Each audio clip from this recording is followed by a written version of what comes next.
కొంతమంది పిల్లలు చూస్తూ ఉంటాం కదా! వాళ్ళు తరచూ జబ్బు పడుతూ ఉంటారు.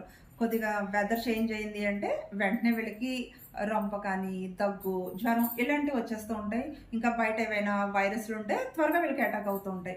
అంటే ఇమ్యూనిటీ తక్కువగా ఉంటుంది. రెసిస్టెన్స్ పవర్ కూడా తక్కువగా ఉండడం వల్ల వీళ్ళ హెల్త్ అనేది కాన్స్టెంట్‌గా ఉండదన్నమాట. ఇలాంటి పిల్లల్లో ఏదైతే ప్రాబ్లమ్ ఉందో వాటికి సంబంధించి మనం మెడిసిన్స్ వాడుతూ ఉంటాం.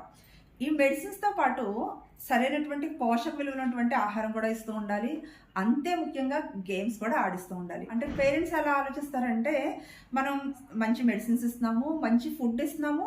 సో, బయటకు పంపించి ఆటలాడిస్తే కనుక ఇంకా ప్రాబ్లమ్ ఎక్కువైపోతుందేమో, వీళ్ళ బాడీ అలసిపోతుంది. సో, బయటకు పంపించకూడదని చెప్పేసి ఇంట్లోనే కూర్చోబెట్టేస్తూ ఉంటారు. అలా కూర్చోబెట్టడం వల్ల ఏమవుతుందంటే, ఆ ప్రాబ్లమ్ అనేది త్వరగా తగ్గదు. గేమ్స్‌కి పంపిస్తే గనక ప్రాబ్లమ్ ఉంది అది చాలా త్వరగా తగ్గే అవకాశం ఉంటుంది. అంటే గేమ్స్ ఆడడం వల్ల ఏమవుతుందంటే రెసిస్టెన్స్ పవర్ పెరుగుతుంది. ఇమ్యూనిటీ అనేది పెరగడం జరుగుతుంది. అంటే టోటల్ బాడీ అంతటికి కూడా ఫిజికల్ ఎక్సర్సైజ్ అవుతుంది కదా! సో, దానివల్ల ఏమవుతుంది మంచి బ్లడ్ సర్క్యులేషన్ ఇంప్రూవ్ అవుతుంది.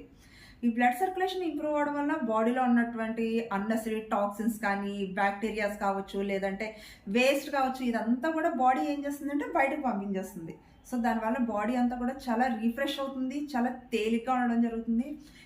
వాళ్ళకి ఏదైతే హెల్త్ ఇష్యూ ఉందో అది త్వరగా రెక్టిఫై అయిపోవడానికి గేమ్స్ అనేవి చాలా చక్కగా ఉపయోగపడడం జరుగుతుంది. పిల్లలు తరచూ ఏదైనా హెల్త్ ఇష్యూస్‌తో బాధపడుతున్నారనుకోండి, వాటిని మనం చిన్న వయసులోనే తగ్గించేసుకోవడానికి ట్రై చేయాలి. లేదంటే ఏమవుతుందంటే, అది వయసుతో పాటు అది అలా క్యారీ అవుతూనే ఉంటుంది.